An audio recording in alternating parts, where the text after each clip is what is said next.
हमारे परिवार ने हमें पढ़ाया, इस भ्रम में हम थे, और सही भी है, बहुत कुर्बानी देकर के कोई अपने बच्चों को पढ़ा पाया। लेकिन बाद में हमने जब अपने विचार को जाना तो ये कबूल किया कि अगर इस देश में बाबा साहब डॉक्टर अंबेडकर का संविधान और मंडल कमीशन ना होता तो हम यहां तक कभी नहीं पहुंच पाते। ये रास्ता उन लोगों ने बनाया है। और ठीक बात है कि मंडल कमीशन में भी कुछ कमियां रह गई, एकदम मैं सहमत हूं इस बात से। और वहां पर तो एक सुझाव भी एक सदस्य ने दिया था कि इनको बांट करके कई भागों में तब ओबीसी को रिजर्वेशन दिया जाए। और आज उसका नुकसान उठ रहा है कि अति पिछड़े समाज में जितनी यह चेतना पहुंचनी चाहिए थी अभी तक नहीं पहुंची है। कितने लोग चौरसिया समाज के, पाल समाज के, निषाद समाज के, राजभर, कुर्मी, कोयरी तो आ गए, अहिर आ गए, लेकिन वो जो अति पिछड़े समाज की इतनी जातियां थी उनमें कितने लोग इंटर पास करते हैं, बीए करते हैं, कितने प्रोफेसर बन पाए, कितने जज और ब्यूरोक्रेट बन पाए, देश को पता ही नहीं। ये हमारी चूक हुई। लेकिन उस समय की एक मंशा थी कि बंटेगा तो फिर एकजुटता नहीं बन पाएगी। 1990 का वो दौर याद आता है। एक किताब है बिहार के ऊपर लिखी गई है, और मैं इसीलिए कह रहा हूं किताबें जरूर खरीदिए, मंगा कर पढ़िए, उधार लेकर खरीदिए किताबें, और किताबों से गिफ्ट देने का कल्चर बनाइए। इस किताब ने मुझे, मैं इस समय जाति जनगणना पर मेरे पास एक किताब है पुरानी, और आज आप गूगल करके देखिए, इस किताब के पहले और इस किताब के बाद शायद कोई और किताब नहीं आई है। छोटी छोटी कुछ किताबें मिली हैं, जैसे बिहार में जब जाति जनगणना हुई तो एक किताब बिहार के जाति जनगणना पर भी है। एक दो किताबें और हैं जो केवल तथ्यों का संकलन है, वो उस तरह से नहीं लिखी गई है कि सामान्य आदमी भी पढ़ ले और समझ ले। 2011 में एक किताब आई, देश के 50% से ज्यादा ओबीसी, और ओबीसी आज इसी बात में उलझ गए कि तुमने हमारा खा लिया कि हमने तुम्हारा खा लिया, और सबका कोई और खा रहा है, उन्हें पता ही नहीं। लेकिन एक बात यह भी मैं पूरी ईमानदारी से कहूंगा, इसमें जिम्मेदारी ज्यादा उन जातियों की है जिनको फायदा मंडल कमीशन से ज्यादा मिला था। बहुत जिम्मेदारी के साथ मैं ये बात स्वीकार करके कह रहा हूं, जिन जातियों को मंडल कमीशन से ज्यादा लाभ मिला, नारा लगा था इसी देश में, जिसकी जितनी संख्या भारी उसकी उतनी हिस्सेदारी। हम उस नारे को बार बार बदल के कहना चाहते हैं, जिसकी जितनी संख्या भारी उसकी उतनी हिस्सेदारी और उसकी उतनी जिम्मेदारी। इसलिए जिम्मेदारी भी हमें निभानी पड़ेगी। भाई ये बात तो समझनी होगी ना। 3 जातियों का संगठन, इसलिए जाति जनगणना पर अगली किताब आने वाली है, और अगली बार जब आपके बीच में आऊंगा तो मैं कहूंगा कि उस किताब को भी खोज कर पढ़िए, और भी लोग जो लिख सकते हैं उनको किताब लिखने के लिए प्रेरित करिए। किताबें हैं ही नहीं, इसीलिए तो नई पीढ़ी को कोई 26-27 साल का प्रधानमंत्री का छोटा भाई आके कहता है पर्ची बना करके, हनुमान जी को और किसको फोन लगाता है, वो देखा आपने, हेलो रावण, ऐसा करने वाला कौन है? प्रधानमंत्री का छोटा भाई है, और वो हिंदू राष्ट्र बनाने के लिए यात्रा निकाल रहा है, पुलिस उसका साथ देती है। और एक बार जरा संविधान दिवस मनाने के लिए यात्रा निकाल लीजिए बरेली में, आयोजकों को 20 बार फोन आएगा कि ये क्या कर रहे हैं आप, और जो आयोजक हैं वो जानते होंगे कि इस तरह कार्यक्रमों में कितनी मुश्किल होती है। मैं जब ये किताब से गुजर रहा था और जाति जनगणना वाली किताब के लिए खोज रहा था तथ्य, तो इसमें एक बात है जो बरेली में पहली बार आया, तो मैं इसको कहना भी चाहूंगा कि 1890-94 से 1925 तक अगर 1901, 1911 और 1931 में जाति जनगणना न हुई होती तो पिछड़ी दलित जातियों के संगठन ही नहीं बन पाए होते। यादव महासभा, गोप महासभा 1880 से, ये सब इसमें लिखा हुआ है, इसमें तो जातियों के संगठन की पूरी सूची बनी हुई है। तो जब जाति जनगणना से आंकड़े आए तब उन जातियों ने अपने को गोलबंद किया। कुर्मी महासभा बनी, कोयरी महासभा बनी, यादव महासभा बनी, सारी महासभाएं लगभग उसी दौर में पूरे देश में बनती जा रही थी।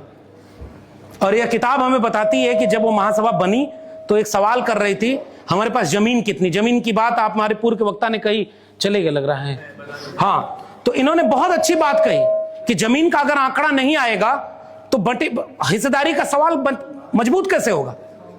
इन्होंने इस आंकड़े में बताया कि जब 1901 का जनगणना हुई तो उस जनगणना से पता चला कि इतने बड़े गांवों के इलाके में इतने परसेंट तो जो लोग हैं 3%, 6%, 7%, और जमीन उनके पास 70%, 80%, 90%। उनके घर पे काम कौन कर रहा है, मजदूरी कौन कर रहा है। तो 3 जातियों को मैं नाम ले रहा हूं बड़ी जिम्मेदारी से, अहिर, कुर्मी, कोयरी। इस इतिहास को मैं यहां बता रहा हूं, आगे वाली किताब में भी लिखूंगा। इन तीनों जातियों में एक चेतना आई कि हम अपने समाज को जागरूक करेंगे, तो जनेऊ पहनने के लिए उन्होंने कहा कि हम जनेऊ पहनेंगे।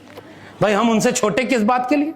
और तीनों सभाओं ने अपने नाम में छत्री जोड़ा था, छत्री जोड़ा था। कुर्मी छत्री महासभा, कोयरी छत्री महासभा, और यादवों में भी छत्री, वो तो कहते ही हैं कि हम तो उन्हीं के वंशज हैं। बाद में उत्तर प्रदेश वालों को तब समझ में आया, और बहुत बड़े बड़े लोगों को तब समझ में आया, अगर आप मुख्यमंत्री के बेटे हैं, खुद भी 5 साल मुख्यमंत्री रहे, तब भी अचानक कोई आएगा और आपका घर गंगा जल से धुलवा कर बताएगा कि तुम क्या। अगर आप मंदिर जाओगे तो भी धुलवा करके बताएगा कि तुम उनकी नजर में क्या। तब जाकर के उनको समझ में आया, और ये बात बोली है इस किताब में, लिखा कि जैसे ही जनेऊ पहनने के लिए आंदोलन हुआ 1911 मुरहो में, और रास बिहारी मंडल बीपी मंडल के पिता थे, उन्होंने यादवों को बुलाकर कहा कि यार तुम किससे कम हो, जनेऊ पहनेंगे हम लोग। 4-5 तरफ से घेर करके हजारों की भीड़ आई और आकर के हमला करके बताई कि जनेऊ पहनने का अधिकार तुम्हारा है ही नहीं, तुम्हारी हिम्मत कैसे हुई कि तुम जनेऊ पहन सकते हो। और 80 लोग ऑफिशियल रिकॉर्ड में इस किताब में है कि मारे गए थे केवल इस गुनाह में कि उन्होंने जनेऊ पहन लिया था। उसके बाद 1912 में कोयरी महासभा का सम्मेलन मिर्जापुर के चुनार में होता है, मार्च 1912 में।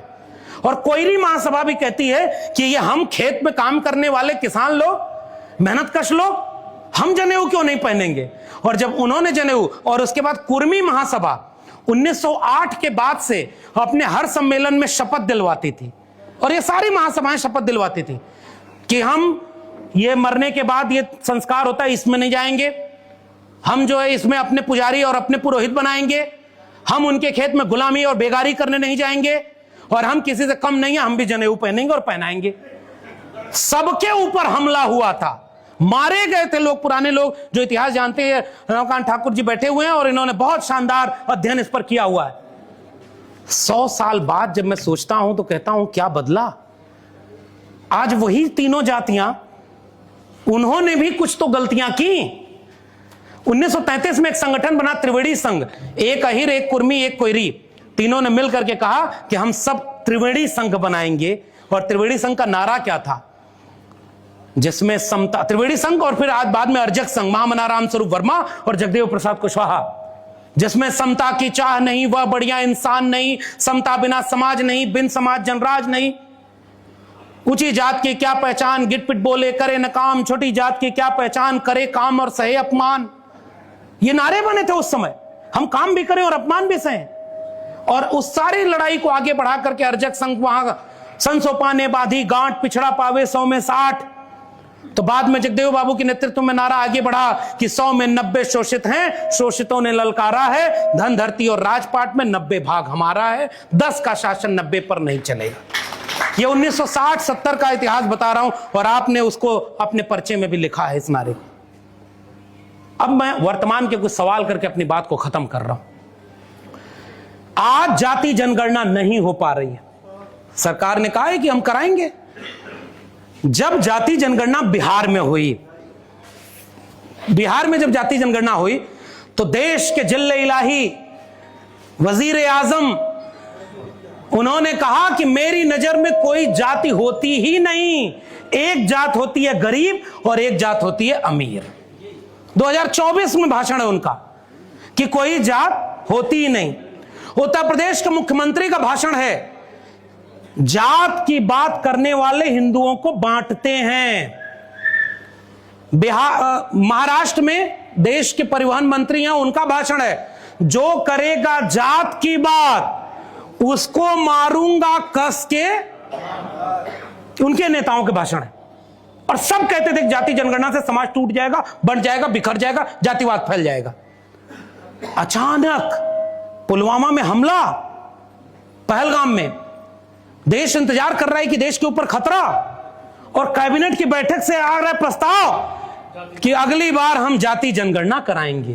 देश को समझ में नहीं आया था कि ये हो क्या रहा है। जो कह रहा था कि जात होती ही नहीं, वो जाति जनगणना कराने जा रहा है, क्योंकि बिहार का चुनाव आ रहा था। और उसका परिणाम वहां दिख गया। बाकी चुनाव में SIR ने क्या भूमिका निभाई, वो क्या निभाई, बात लंबी हो जाएगी, लेकिन मैं अपनी बात को समेट रहा हूं। समझना मेरे बहुजन समाज के लोगों, 90% लोगों, दरअसल हम 90% कहीं होते ही नहीं। सबसे पहले हम अपनी जाति के होते हैं। जाति में थोड़ा बहुत दाएं बाएं हुए तो उससे बगल वाली बड़ी वाली जाति के होते हैं, थोड़ा और दाएं बाएं हुए तो उससे बगल चले जाते हैं, और फिर भूल जाते हैं कि कब आपने किसी दलित को कह दिया ए तुम उधर बैठो, तुम यहां कहां बैठ गए। 100 साल में यही चूक हो गई हमसे। हमें पता ही नहीं चला कि कौन हमारा मित्र था, कौन हमारा भाई था, और कहां हमसे गलती हो गई। हम राजनीति तो करना चाहते हैं, लेकिन जब गाड़ी से उतरते हैं तो अपनी जाति के 5 में से 4 लोगों को लेके घूमते हैं, और बाहर आकर कहते हैं कि सामाजिक न्याय कैसे होगा, क्योंकि हमने नहीं। और मैं बहुत धन्यवाद देता हूं इस मंच को, देखिए ना कितना गुलदस्ता बनाया है, और यही 90% का गुलदस्ता अगर नहीं बनेगा तो हम मनुवाद से कोई लड़ाई लड़के आगे नहीं बढ़ने वाले। जाति जनगणना क्या करेगी? जाति जनगणना किसी अति पिछड़े के खिलाफ कोई टूल नहीं बनने वाली है। जो ये बोल रहा है वो आपको भटका रहा है। कैसे? कि जाति जनगणना में ऑलरेडी आंकड़े आएंगे। बिहार में जाति जनगणना हुई तो जमीन के आंकड़े और आर्थिक आंकड़े आने थे, गठबंधन टूट गया तो क्या होगा? क्योंकि दूसरा खेमा तो पहले से ही तैयार बैठा है। हम चाहते हैं कि जाति जनगणना हो, और मुझे पता चले कि मेरे अति पिछड़े समाज के सबसे आखिरी पायदान पर खड़े व्यक्ति के पास भी कितनी जमीन, कितनी नौकरी और कितना है।